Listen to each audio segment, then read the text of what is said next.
नमस्कार, मेरा नाम रवीश तिवारी है और आप एसआर प्राइम न्यूज़ देखना शुरू कर दिए हैं। इस वक्त हम मौजूद हैं धनबाद में और हमारे साथ केके आईटीआई शिक्षण संस्थान के डायरेक्टर कहिए, हेड कहिए, रवि चौधरी जी उपस्थित हैं। धनबाद में नगर निगम चुनाव होना है, ऐसे में रवि चौधरी जी मजबूत दावेदारी मेयर पद के लिए इन्होंने पेश की है। इनसे जुड़ते हैं और जानते हैं कि जो नगर निगम चुनाव 2026 में मार्च तक होने वाली है, तो इसमें इनकी क्या तैयारी है, इनकी क्या विजन है, या किस तरह से धनबाद नगर निगम के क्षेत्रों में बदलाव लाने के ये जो तैयारी कर रहे हैं। तो आइए जुड़ते हैं और जानने का प्रयास करते हैं। सबसे पहले रवि जी, स्वागत है आपका हमारे चैनल में। नमस्कार, बहुत बहुत धन्यवाद आपका। धनबाद शहर तो मैं नौकरी करने के लिए आया था और 90 के दशक में जब पहली बार हम आए थे यहाँ पे, तो धनबाद को लोग ऐसे भी धन से आबाद के नाम से लोग पुकारते हैं कि धनबाद शहर जो है वो धन से आबाद है। और इसकी जो यहाँ की जो गजट है, अगर उसको आप देखेंगे तो ये धान से आबाद, धानबाद है। यानी इस कोयलंचल जैसे मैंने एरिया में धान की प्राथमिकता पहले थी ब्रिटिश टाइम में, तो इसीलिए ये लोग धानबाद को नाम दिया गया। आप कोटा में भी धानबाद ही बोलते हैं। तो इस धनबाद शहर में जो हम लोग इसलिए आए थे कि एक जो बिहार, मैं तो उसमें बिहारी कहूँगा कि बिहार राज्य के पूरे जो इसकी जो साम्राज्य है, यानी जो उसकी बाउंड्री है, उसमें धनबाद शहर को लोग कोयला के ले जाना जाता था। झरिया और धनबाद, हम बचपन में पढ़ते थे कि कोयला कहाँ मिलता है, तो झरिया और धनबाद। तो इस शहर में जब हम आए थे तो मैं नौकरी करने आया था, PWD में एज इंजीनियर आया था। और जब आया तो इस शहर में मुझे लगा कि नौकरी से हमारी मन नहीं भरी, तो हमारी इच्छा थी कि हम इंस्टीट्यूशन को खोलें। शुरू से बचपन से हमारी इच्छा थी, क्योंकि हमारी पढ़ाई लिखाई सैनिक स्कूल में हुई, तो एक इंस्टीट्यूशन से लगाव था। अच्छी स्कूल को मैंने देखा था जीवन में, तो मुझे लगा कि भवन बनाते बनाते मन हुआ कि नहीं, भविष्य बनाना चाहिए।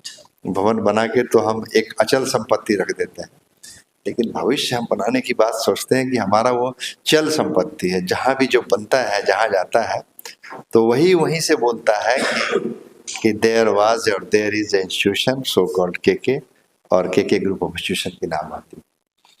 तो इस धनबाद शहर में मैंने शुरुआत की थी केके आईटीआई से, जो 90 और 93 में शुरुआती दौर में 93-94 में हमारा पहला बैच निकला था। और कालांतर में 2006 में हमारी पॉलिटेक्निक खुली और 7-10 में हमारा इंजीनियरिंग कॉलेज खुला। इस तरह से यूनिवर्सिटी बनी बिहार में, मेडिकल कॉलेज हम खोले। तो हमारा लगाव भवन से ज़्यादा भविष्य में हो गया। मैं बच्चों के भविष्य में बनाने में लग गया। और धनबाद शहर में आने के बाद, चूँकि मैंने पहला इंस्टीट्यूशन यहाँ धनबाद में खोला, तो इस शहर से थोड़ी लगाव हो गई। लेकिन जब भी मैं बाहर जाता हूँ, धनबाद बोलता हूँ, तो लोग मुझे अलग दृष्टि से देखने लगते हैं कि आप धनबाद से हैं। और इस शहर की एक खूबसूरती भी है और एक बदसूरती भी है कि जो हमारे फिल्म में लोगों ने दिखला दिया है कि हमारे यहाँ बासेपुर है, हमारे यहाँ ये है, वो है। कोई शहर बुरा नहीं होता है, रहने वाले लोग, हम लोग अपने तरीके से काम करते हैं और उसी से उसकी पहचान बनती है।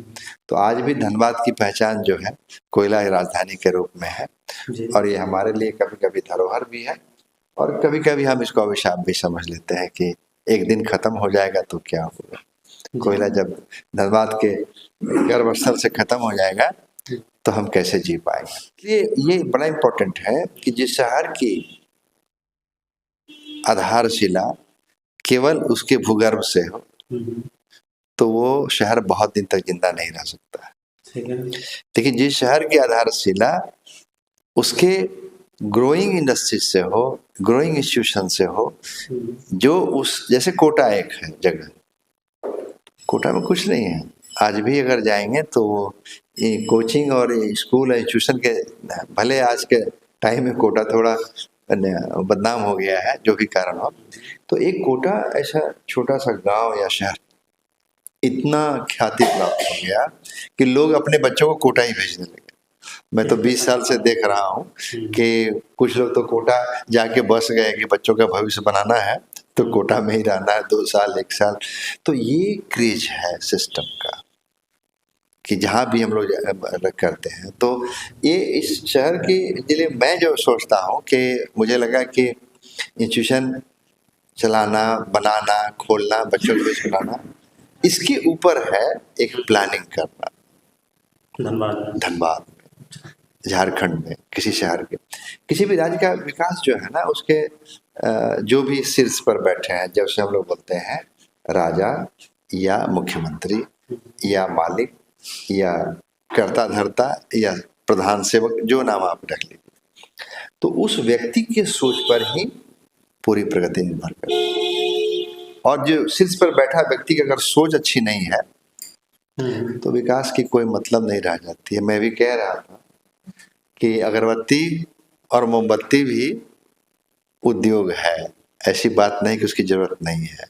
पापड़ और तिलौड़ी भी, वो भी एक कुटीर उद्योग है। लेकिन जो उद्योग की आवश्यकता है वो आज इंडस्ट्रीज हमारे गुजरात में है या और भी प्रदेश में, जहाँ पे कि इंडस्ट्रीज की मतलब एक शाख बन गई है, एक इम्पोर्टेंस बन गया है कि हमको कैसे आगे ले जाना है, पहले उस जिला को या उस शहर को, उसके बाद उस प्रदेश को। तो मुझे लगता है कि बहुत पोटेंशियल है इस झारखंड में, बस अच्छे सोच की थोड़ी जो है जरूरत है। आपने अपना विजन बताया। धनबाद आपने कहा कि कोयले के नाम से जाना जाता है, क्राइम के नाम से भी जाना जाता है। आपने देखा होगा कि यहाँ पे जो भी जनप्रतिनिधि चुनाव लड़ते हैं उनकी अपनी एक विरासत होती है, या तो क्राइम की विरासत होती है या पूरी उनकी एक पारिवारिक विरासत होती है। तो इन विरासत के बीच में आप जिस तरह से शिक्षण संस्थान से जुड़े हुए हैं, आप यहाँ पे जैसे आपने कहा कि हम भविष्य बदलाव में विश्वास रखते हैं, तो आपकी चुनौती कितनी है? आप देखिए, कोई आप गौर से देखेंगे कि इसी बिहार में एक से एक पढ़ने वाले लोग हैं। मैं झारखंड को भी थोड़ा सा, चूंकि एकीकृत बिहार की मैं बात कर रहा हूँ, एक से एक पढ़ने वाले लोग हैं और उसमें एक से एक दूसरे रूप में भी लोग आए, जो आप कहना चाह रहे हैं कि उसके बुरे स्वरूप भी आते हैं। तो जब अच्छे व्यक्ति आएंगे तो उनसे सुधार की बात होगी, उनसे विकास की बात होगी, उनके तौर तरीके अलग। और जब किसी तरीके से हम लोग बोलते हैं कि धन की अर्जित किसी भी तरीके से करेंगे तो उसका स्वरूप और प्रारूप दोनों अलग हो जाता है। संस्कार का मतलब है कि आप जीवन आनंद से जीते हैं और दूसरे के लिए जीते हैं, तब जाकर के जो है परमार्थ की बात होती है। जी। केवल अपने से जीने के लिए तो एक नौकरी ही काफी है, चाहे वो प्राइवेट की नौकरी हो चाहे सरकार की नौकरी हो। तो इसलिए इस शहर की जो क्षमता है वो सबसे बड़ी है कि आर्थिक रूप से बहुत मजबूत है ये शहर। दूसरी है कि इस शहर को अगर स्वच्छ रखना है तो उसकी प्लानिंग अच्छी होनी चाहिए, उसकी व्यवस्था अच्छी होनी चाहिए, उसका रख रखाव अच्छा होना चाहिए। और उससे इतर हम लोग बोलते हैं कि अगर वहाँ के लोग अगर मतलब पढ़े लिखे नहीं बन रहे हैं, यानी मजदूर वर्ग के बन जा रहे हैं, तो वो शहर की प्रगति ज़्यादा नहीं हो पाएगी। तो पढ़ने के लिए जो आगे कोई शहर बढ़ेगा उसके लिए पढ़ाई लिखाई का महत्व है, जो मैं बताना चाह रहा था। और दूसरा जो है वो चिकित्सा है, जिसकी हमें यहाँ बड़ी लैक महसूस होती है कि यहाँ पे हमारा जो है, हम लोग देखते हैं बाहर में, कि मैं दिल्ली की ही बात करता हूँ कभी कभी, तो म्यूनिसिपल स्कूल्स खुले हुए हैं और उसकी भी व्यवस्था अच्छी है, ऐसा नहीं है कि प्राइवेट स्कूल से कम है, और बच्चे पढ़ने जाते हैं, गरीबों के ही बच्चे पढ़ने जाते हैं। बड़े बड़े स्कूल जो है, मॉडर्न स्कूल है दिल्ली में या और भी जितने बड़े बड़े स्कूल हैं, तो उनकी फीस बहुत है और बच्चे वहाँ जा रहे हैं जो अच्छे फैमिली के हैं। लेकिन एक आम गरीब का बच्चा भी उस म्यूनिसिपल स्कूल में जा रहा है जहाँ की टीचर अच्छे, व्यवस्था अच्छी और वो पढ़ के अच्छे से निकल रहे हैं। तो ये व्यवस्था मुझे लगता है कि सरकार को ये एजुकेशन फ्री करना चाहिए। मुझे लगता है कि अगर ये बच्चों को हर एक घर से 2-2 बच्चे पढ़ जाएं और सरकार उसकी व्यवस्था करते तो इससे बेहतर कोई फायदा हम लोग समाज को नहीं पहुंचा पाए। एजुकेशन फ्री करने को लेकर आपके पास ऐसी कौन सी रोड मैप है? अगर सही मायने में देखा जाए तो म्यूनिसिपल के पास 2 सेक्शन बहुत मजबूत है जिस पे काम नहीं हो पाता है। एक है शिक्षा और एक है चिकित्सा। अगर शिक्षा को देखा जाए तो म्यूनिसिपल स्कूल अगर नहीं भी है तो जितने स्कूल यहाँ पे प्राइवेट स्कूल हैं या गवर्नमेंट के स्कूल हैं तो उन्हीं को अगर मतलब सब्सिडी दिया जाए या हेल्प किया जाए या मानदेय दिया जाए तो वो स्कूल भी रेडी हो जाएंगे यहाँ के बच्चों को पढ़ाने के लिए। जैसे मैं यहाँ बताता हूँ, एक स्कूल डिनवली है या और भी कारमेल है, जो भी है, यहाँ इनके यहाँ 2,000 बच्चे हैं, तो 2,000 बच्चों को एक शिफ्ट में पढ़ा रहे हैं। अगर यही सेकेंड शिफ्ट में डाल दिया जाए कि ठीक है भाई, आप सेकेंड शिफ्ट में ये म्यूनसिपैलिटी के जितने बच्चे उनको पढ़ाइए या जो इस एरिया के जो बच्चे उनको पढ़ाइए, और म्यूनसिपैलिटी उनके लिए 1,000 रुपये उनको दे भी दे, तो मुझे लगता है कि हर एक स्कूल खुश होकर के सेकेंड शिफ्ट चलाने लगेगा और तैयार हो जाएगा कि यहाँ के बच्चों को हम पढ़ा दें। तो इस पे कैसे आपकी सहमति बनेगी? जो स्कूल एक बच्चे के पीछे 5 से 10,000 रुपये चार्ज करते हैं, वो 1,000 रुपये के लिए कैसे वो राजी हो जाएंगे? इस पे क्या प्लानिंग है? देखिए, 25% तो ऐसे भी फ्री पढ़ाने का प्रोविजन किया हुआ है, बस सिस्टम बढ़िया नहीं बन पाया है। जो भी कारण हो, हम लोग बोलते हैं कि बीपीएल के 25% बच्चों को लोग को पढ़ाना है, तरीके से पढ़ाना है, तो उनको तो फर्स्ट शिफ्ट में पैसा मिल ही रहा है, इसमें तो दो राय नहीं है। ठीक, उनको जितनी है पढ़े। अब सेकेंड शिफ्ट जो है वो चाहे तो रेडी हो सकते हैं, ये तो ऑप्शनल देना है हम लोग को कि हाँ आप तैयार होइए, आपको 1,000 रुपया 1,200 रुपया एक जो जनरल फीस जो तय होती है, मिडिल एक एवरेज जो स्कूल है जिसकी फीस हम देखते हैं 1,000 से 1,200 या 1,500, तो मुझे लगता है कि सारे स्कूल जो प्राइवेट स्कूल हैं जिसको भी सीबीएसई से मान्यता है या जो भी, वो तैयार हो जाएंगे। मुझे पूरा विश्वास है, भरोसा है कि वो चाहेंगे कि उनको तो सब इंफ्रास्ट्रक्चर है ही, केवल मैन पावर यूज करने की जरूरत है। वो धीरे धीरे नहीं चला, बंद हो गया, ये है व्यवस्था, टीचर की व्यवस्था करना, ये करना, वो सब स्कूल जैसे गवर्नमेंट स्कूल चल रहे उस तरह से आपको सब स्कूल की व्यवस्था करना है। लेकिन अगर आप नहीं कर पाते हैं तो ये बड़ा है, रेडीमेड फूड है कि आप प्राइवेट स्कूल को अगर कहेंगे जिनके सीट खाली हैं, सारे स्कूल तो जैसे नहीं है, उसमें बहुत के यहाँ एडमिशन 50% भी नहीं हो पाता है। इस जगह है 500 बच्चे की, 250 बच्चे हैं, अगर आप जब उनको 250 बच्चे देंगे तो खुश होंगे, उनको जरूर अच्छा लगेगा कि, और एवरेज स्कूल जो है वो 1,000, 1,200, 1,500 के बीच में ही है, उससे ज़्यादा फीस जो है नहीं है एवरेज स्कूल का। तो मुझे लगता है कि वो सब तैयार हो जाएंगे, ऐसी कोई बात नहीं है। और ये नई नई चीज़ें लाने के लिए तो आपको प्रयोग करना होगा, ऐसा नहीं है कि जो पुरानी पद्धति है उससे निकल के काम करने में थोड़ी परेशानी होती है लोगों को समझने में। म्यूनसिपैलिटी में स्कूल का प्रावधान आपको कैसा लग रहा है? नहीं, बहुत सुंदर है। अगर ये मेयर के हाथों में है, अगर मेयर इस चीज को कर पाएंगे तो इससे बड़ा कुछ नहीं, और इससे बड़ा योगदान नहीं हो सकता है। इससे बड़ा अगर हर एक परिवार का 2 बच्चा पढ़ जाए 10th और 12th तक, तो उससे बड़ा कोई योगदान नहीं हो सकता है।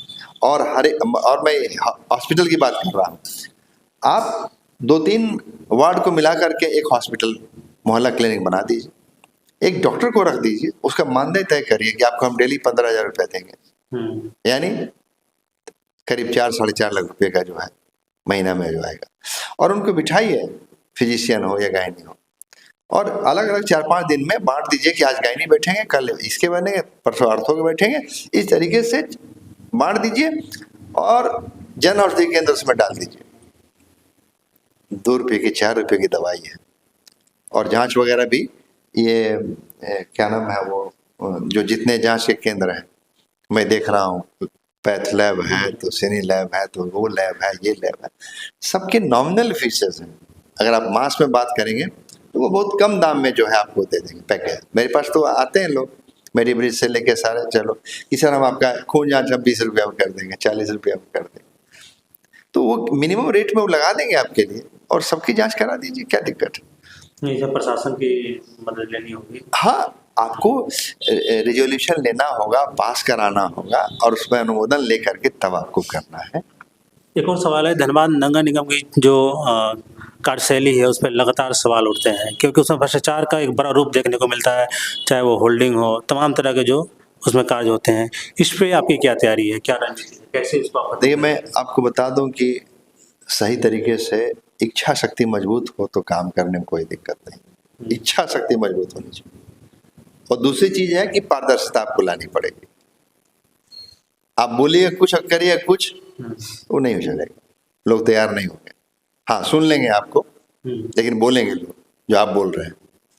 तो इच्छा शक्ति मजबूत करनी होगी और पारदर्शिता, ट्रांसपेरेंसी लानी पड़ेगी और लोगों को काम करके दिखलाना पड़ेगा कि ये काम है, ऐसे काम होता है।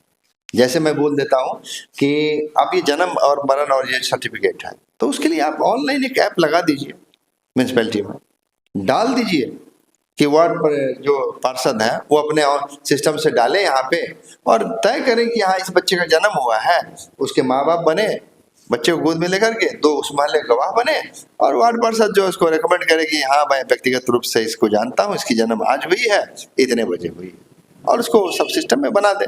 वो 1 दिन में बन जाएगा बर्थ सर्टिफिकेट। तो इसको करने के लिए बड़ा बदलाव लाने की जरूरत है। हाँ, मैं समझ सकता हूँ, आप भी समझते हैं कि सर्टिफिकेट बनाने में बहुत परेशानी होती है। मरण के भी, जन्म की तो अलग बात है, मरने का भी सर्टिफिकेट बनाने में बहुत परेशानी है, क्योंकि प्रक्रिया इतनी जटिल हो गई है कि बनाने में दिक्कत है। लेकिन उसी को सरल कर दे कि ये फोटो है, ये आदमी है, ये गवाह है और ये वार्ड पार्षद है जो रिकमेंड कर रहे हैं कि ये व्यक्ति रिकमेंड क्या कर रहे हैं, ये मर गए हैं, सत्यापित कर रहे हैं। और जवाबदेही तय हो कि अगर आप कोई फॉल्स साबित होता है तो आपको दंड के भागी आप बने, तो रुक जाएगा, कोई नहीं उल्टा पुल्टा सर्टिफिकेट बनाएगा। लेकिन अगर सर्टिफिकेट बन गया जैसे मन बनाएंगे तो विश्वसनीयता खत्म हो जाएगी। धनबाद में देखा जाए तो साफ सफाई एक बहुत बड़ा मुद्दा है। आज भी नगर निगम करोड़ों रुपए साफ सफाई पे खर्च तो करती है, लेकिन धनबाद के विभिन्न वार्डों में देखा जाए तो गंदगी का अंबार लगा हुआ है, नली जाम रहती है। इस पे आपकी क्या रणनीति है? वैसे जो रेमकी कंपनी है, कई बार आरोप लगते हैं कि वो मनमानी तरीके से काम करती है, निगम का अधिकारी के वो कंट्रोल में ही नहीं रहते हैं। इस पे क्या कहेंगे आप? देखिए, नियमित सफाई की जरूरत है किसी भी शहर के, किसी भी घर के और किसी भी व्यक्ति के। पर धनबाद में वो चीज दिखता है नियमित, मैं तो यही कह रहा हूँ, आपको मैन पावर लगाना पड़ेगा। एक घर में आप एक दाई रखते हैं, रोज सफाई करवाते हैं, झाड़ू पोछा ये वो फलना चिलना ये सब लगाते हैं, तो आपको भी इस तरह से इस शहर के लिए नियमित दायित्व या जो भी आप सफाई कर्मी रखना होगा और उसके लिए बांटना पड़ेगा दायित्व कि इतने लोग इस वार्ड में काम करेंगे और इसको साफ सफाई रखेंगे, उनकी दायित्व फिक्स हो। तो एक चीज़ और देखा जा रहा है कि धनबाद शहर में जितने भी ग्राउंड थे, उस ग्राउंड को नगर निगम टेकअप करके उसमें एक बेहतर ग्राउंड बनाकर उसमें ताला जगह छोड़ दिया है। इससे क्या है कि वहाँ के आसपास के लोगों को अब खेलने कूदने के लिए या बुजुर्गों को वहाँ पर टहलने के लिए अब ग्राउंड ही नहीं बचा है। आप पथराकुली चले जाइए या आप सिंदरी चले जाइए, तमाम ऐसे जगहों को, और इस पर कोई जनप्रतिनिधि का कोई मतलब जवाबदेही नहीं दिख रही है। तो इस पर आप क्या कहेंगे? नहीं, मुझे तो लगता है चुनाव तो मान लीजिए जी एक महीने बाद हो गया, 3 महीने बाद हो गया। ऐसे भी किसी भी शहर की खूबसूरती उसके पार्क से है, उसके उद्यान से है, उसके तालाब से है, जो भी वाटर सोर्स है, और उसकी खूबसूरती उसके रखरखाव से है। तो ये जितनी चीज आप बता रहे हैं वो तो कॉमन मैन के लिए है। अगर उनको आप अंदर जाने ही नहीं देंगे, और रही बात 2, 4, 10 रुपये के लिए, तो मुझे नहीं लगता है कि म्यूनसिपैलिटी में जितनी राशि आती है उसको छोड़ करके जो है 10-20 रुपये ले करके वो 10-20, 50 रुपये की जरूरत मुझे नहीं लगता है कि उद्यान और पार्क और सब में जो है लेने की जरूरत है। इसमें तो ऐसे ही कॉमन मैन के लिए एकदम उपलब्ध होना चाहिए। नहीं, उसमें जो कॉन्ट्रैक्टर बताते हैं कि अभी तक मेरा पैसा बकाया जो राशि है हमको भुगतान नहीं किया गया, इसके कारण क्या है कि हम इसको अपने कब्जे में रखे हुए हैं। तो इस पे फिर क्या कहेंगे आप? इसको आप क्या मेयर बनते हैं? नहीं, क्या इस सब समस्या से आप नहीं समाधान करेंगे? वो तो वर्क कंप्लीशन के बाद उनसे हैंड ओवर हुआ कि आप लीजिए, हमारे जो म्यूनसिपल के जो भी ऑफिसर्स हैं या जो भी सेक्शन हैं उनको लेना चाहिए और बाकायदा ओपन करना चाहिए। किसको? सोसाइटी को, कि हम आपके लिए इसको फ्री छोड़ रहे हैं और इसकी रखरखाव जो है म्यूनसिपैलिटी करेगी। पूर्व में नगर निगम की तरफ से जितने भी कार्य किए गए हैं, उन सब कार्यों को आप किस रूप में देखते हैं? काम अच्छे हुए हैं या उसमें लिपापोती हुआ है, भ्रष्टाचार हुआ है? क्योंकि बहुत बड़े बड़े आरोप लगते हैं। कुछ दिन पहले ही धनबाद में विधायक राज सिन्हा 37 सदस्य सड़क के निर्माण को लेकर धरने पर बैठे थे। जो अच्छा खासा सड़क था उसको तोड़ कर छोड़ दिया गया। देखिए, पूर्व के काम को हम लोग नहीं कहना चाहते हैं, हर एक आदमी अपने तरीके से काम करता है। मैं तो ये कहना चाहता हूँ कि इस शहर को खूबसूरत बनाने के लिए पहले अपना मन सुंदर करना होगा। जो भी हैं, मेयर जो भी बने, ऑफिसर जो भी हैं, उनको अपने पहले मन को सुंदर करना पड़ेगा, तभी आपका घर, तभी आपका शहर सुंदर होगा। अगर आप मेयर बनते हैं तो 37 वैसे सड़क जिसको तोड़ कर छोड़ दिया गया है, लोगों को काफ़ी सारी परेशानियों का सामना करना पड़ता है। अगर आप मेयर बनते हैं तो पिछले 5 सालों से या उससे भी ज़्यादा साल हो गए हैं एसीबी जांच के नाम पे उसको छोड़ दिया गया है। क्या आप मेयर बनते हैं तो क्या उन सड़कों का निर्माण जल्द से जल्द कराने का प्रयास करेंगे? देखिए, ये बिल्कुल मैंने अपने मन से मैं कह रहा हूँ कि जिस शहर की नली और गली ठीक नहीं है तो उसकी खूबसूरती कभी बन ही नहीं सकती। नली और गली तो बनना ही है पहले, और उसके बाद जो लिंक रोड है, जो अंदर से जो रोड गुजर रही है, तो ये प्रॉपर नहीं रहने से वो हमेशा जाम, हमेशा आने जाने में परेशानी, जहाँ की नाली जाम है, ये सब तो बहुत दिक्कत की बात है। तो ये तो पहली प्राथमिकता तो वो साफ सफाई और नली गली ही है जो होना चाहिए, जो सब लोग कर रहे हैं। मैं जो कह रहा था वो थोड़ा सा ऊपर है उससे। नली गली, साफ सफाई, स्वच्छता ये सब अपने जगह है, लेकिन जो दो चीज को मैंने, हाँ, ये कुरेदा है जो मैंने, वो है पढ़ाई। यहाँ के हर एक घर से 2 बच्चे अगर पढ़ गए तो बहुत नली गली साफ हो जाएगा। और अगर 2 घर में 4 परिवार स्वस्थ हैं, क्योंकि मैक्सिमम जो गरीब फैमिली है वो दिखाई नहीं पाता, वो कब दिखाता है, जब बीमारी का बृहत रूप हो जाती है, तो वो स्थिति में आ गया है जब लाइलाज बीमारी है। तो मुझे लगता है कि ये म्यूनसिपैलिटी कम से कम ये प्राथमिक उपचार तो बढ़िया से कर ही सकती है, जिसको हम लोग बोलते हैं कि फक्की दवाई खाए और ठीक हो गए। तो ये तो इसको भी मैं इसलिए जोड़ रहा हूँ कि अगर म्यूनसिपैलिटी हम आए या कोई आए, उनको ये करना चाहिए। किस चीज को? शिक्षा। हर एक घर से 2 बच्चे को फ्री कर दीजिए, आप पढ़िए एकदम बेफाक, और किताब और ये सब फ्री करिए उनको। आप जो खाना दाना ये सब जो दे रहे हैं वो सब बंद करके किताब और ड्रेस दे दीजिए और स्कूल को फ्री कर दीजिए और पढ़ने दीजिए। उसी तरह से दवाई में है, डॉक्टर फ्री है, जांच फ्री है, और दवाई जन औषधि केंद्र जो 2 रुपये का है वो ले लीजिए, कोई दिक्कत नहीं। जांच फ्री हो गया, डॉक्टर फ्री हो गया, तो वो 2 रुपये का दवाई, 4 रुपये का दवाई खरीदने में मुझे नहीं लगता है कि जन औषधि का दाम जो है 10 रुपया 20 रुपये से ज़्यादा है। तो ये कम पैसे में जीवन जीने का अगर जरिया बन जाए तो मुझे लगता है कि नगर निगम जो धनबाद का है और उस पर बैठने वाले व्यक्ति जो भी हो, वो दशा और दिशा दोनों धनबाद का बदल देंगे। बहुत बहुत शुक्रिया। तो ये थे रवि चौधरी जी। धनबाद नगर निगम चुनाव में मेयर पद के लिए इन्होंने बहुत मजबूत दावेदारी पेश की हुई है। इनका सबसे जो प्रमुख विजन है ये शिक्षा, यानी कि ये चाह रहे हैं कि हम धनबाद में शिक्षा में एक बेहतर बदलाव लाएं। इनका कहना है कि शिक्षा को कम से कम फ्री कर देना चाहिए, ताकि एक परिवार के कम से कम 2 लोगों को अच्छा शिक्षा देकर उनको एक अच्छे मुकाम तक पहुंचा दे, ताकि समाज में गरीबी और समाज में एक अच्छा वातावरण बने। तो उम्मीद करते हैं कि आपको ये इंटरव्यू अच्छा लगा, तो लाइक कमेंट शेयर जरूर कीजिएगा। मिलते हैं अगले वीडियो में, तब तक के लिए धन्यवाद।